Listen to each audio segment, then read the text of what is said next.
Hello বন্ধুরা, শুভ দুপুর। চলে এলাম রোজকার মতো রান্না নিয়ে। তো আজকে কি রান্না করেছি চলো তোমাদের দেখিয়ে দিই।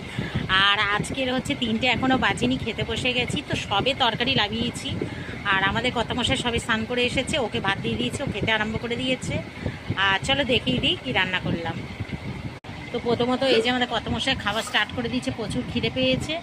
আর এই দেখো লেবুকে কাটা হয়েছে, গাছের থেকে লেবু, ওইটা ধরো গাছের থেকে লেবুটা, এই দেখো গাছের লেবু একদম সদ্য।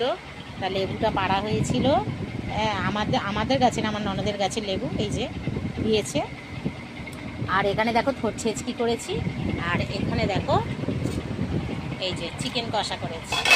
এই দেখো এই যে আজকে চিকেন কষা হয়েছে। তো এই হচ্ছে আমাদের দুপুরের মেনু আজকে, এই চিকেন কষা আর থোড় ছেঁচকি। তো এই হচ্ছে আমাদের রান্না। আর গরমে বেশি কিছু করিনি বন্ধুরা। তো এই দুটো দিয়েই আজকে চালিয়ে দেবো। তো সবাই ভালো থেকো, সুস্থ থেকো, ভগবান তোমাদের মঙ্গল করুন। চলো টাটা।